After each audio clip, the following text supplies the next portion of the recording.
Hi guys, welcome back to my vanity. Today what we're going to talk about is the new 24K Nudes palette by Maybelline. I'm sorry if it's a little reflective, it's very sunny out.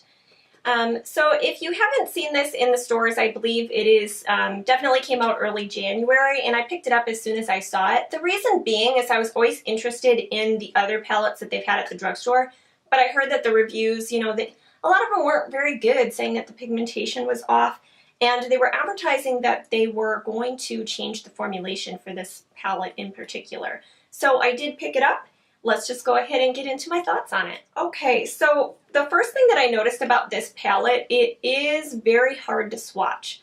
The colors in the palette feel like they're almost kind of moist or oily, but not in like a soft buttery way. They do perform pretty good on the eyelids. I am wearing that today. I put a base of the Maybelline Color Tattoo stick underneath. Let me grab that. The lilac one. I put that underneath. Then I put this purple shade all over my lid here. I don't believe that they have names. No, they don't have names. But I put this one all over the lid part. And then I did use the Tarte Amazonian Clay palette, or the Tartelette one, to put my crease colors in, because this is very limited in the mattes that are in here. So you can do a full look using it, but you can't do very many full looks. So I used their violet shade, and then I used their warm brown shade, and then I did use this to use underneath my brow bone, which is not a bad shade at all. And then I used, I believe it was this shade, and I just popped it in the middle of the eyelid there to give it just a little bit of a sheen. So, and then, yeah, that's pretty much all I put on. The only colors in here that I have not played around with, there is a sort of grayish, blackish shade right here that has some gold shimmer in it. A lot of times these colors I feel like are just throwaway colors for me. There's no way that you can get it to look like that, and the glitter, it usually doesn't stay very well, and it just kind of falls out. So I haven't played with it yet, so I can't really speak to that. Also, I have not used much of the black shade that's in here. But let me just show you some finger swatches that I am able to show you. Just know that they are kind of difficult to finger swatch. So what I did here is just the first row, and it's kind of backwards, but so it's like starting with this shade, going to the gold shade. So this is the, it's kind of like a rosy gold color, and I'm not sure how well you can see it because it's very, I'll see if I can take some pictures of these as well, but it's very bright. That's the first rosy gold shade. This is a matte brown that's in there. It's actually a pretty good shade, and it blends out really pretty nicely. Like, it looks a little bit dark here, but you can use it in your crease as a transition, but it's a dark transition. This is the white shade in the palette.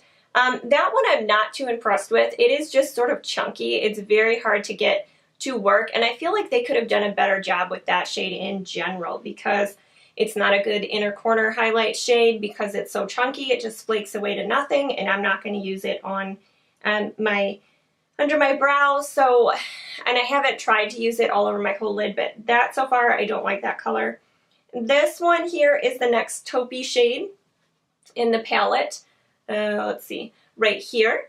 The next one, you can't really see it swatched out here, but it is a matte vanilla shade, I would say. That is perfect for just setting your entire lid or using under your brow bone. And then here is the gold shade, which is actually a really good pigmented, sorry, you can't see it, really good pigmented shade there. I did do this all over my lids.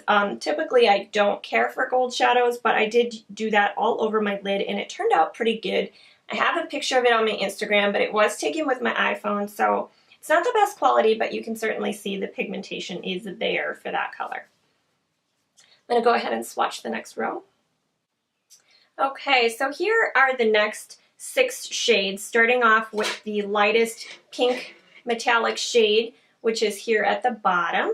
And then, as you can see, that's a really nice metallic shade. It's a little bit hard to see because it's pretty close to my skin tone, but it's a nice metallic shade. And this one would be perfect for inner corner, you know, right in this area as well, popping on the top of the lid. It's just a very nice color. And then we have this sort of royal purple color. As far as a purple, I feel like it's not the best, most intense purple, but it is like more of a smoky brownish purple. It can dust away to nothing if you aren't careful with it, and just sort of muddy up a little bit, but it is, you know, as you can see, pretty pigmented. The next one is sort of like an olivey color. In the pan itself, yeah, it definitely looks more of like a charcoaly olivey color. Has a little bit of gold shimmer to it, but it's a very beautiful color. And then this one is the matte black right here. As you can see, it's pretty decent, but yeah, it'll get the job done if you want to, you know, deepen anything up. Then we have just like your standard sort of coppery brown. It's beautiful. Is it anything spectacular? I don't know. And then we have that black one with a little bit of gold shimmer in there. And again, I'll try and take a picture of these all swatched out very nicely and put that up as well so that you guys can see that. But all in all, I'm thinking if you don't have a palette like this and you're drawn to the colors in it, I think it's a pretty good palette for the drugstore. I got mine at Target and I did only pay $9.99. The funny thing is it has a little spot here for like a brush of some kind, but it didn't have a brush. So I don't know if that's why the price was cheaper than most of their other palettes, because I feel like their other palettes were like 20 bucks or like $14.99, $12.99, that kind of thing. But this one didn't have any brush in it. I would say if you already have colors like this in a more expensive palette, or if you have colors like this even in another drugstore palette, then maybe this isn't for you. But this is actually a pretty good drugstore palette. So I was pretty pleased with my purchase, and I've been using it every day since I got it just to get a feel for it. So I was able to create lots of different looks with it. Unfortunately, I do feel like it's lacking in the mattes if you're looking for one palette to do everything for you. But other than that, if you do have other, like just like a standard matte palette, you could create just about any look with this. As I've been using them, they did finger swatch a lot better than when I first got them. So just keep that in mind. Sometimes I feel like with the brush, I really got to work it in there. I don't get a lot of fallout, but I do get some, especially with that purple shade, so just be aware of that. It just brushes off. But the colors, like I said, almost feel a little bit moist. They tend to ball up a little bit when you're using your brush to like get in there, but you don't see that on the eye. That problem doesn't translate there. So I think it's workable. I think it's a pretty palette. You get a nice range. I do still want to try a look using the gold and the purple together, because I haven't done that, and I think it would look beautiful together. But so far I'm going to give this palette a thumbs up. If you haven't picked it up and you're interested in it, I would say go ahead and do it, especially when they're doing a buy one get one half off at Walgreens or something like that. It's definitely worth the $10. I thank you so much for your time and joining me in this review of the Maybelline 24K Nudes palette. I hope you guys enjoyed it. Please subscribe if you haven't already, and I'll see you guys in my next video. Bye!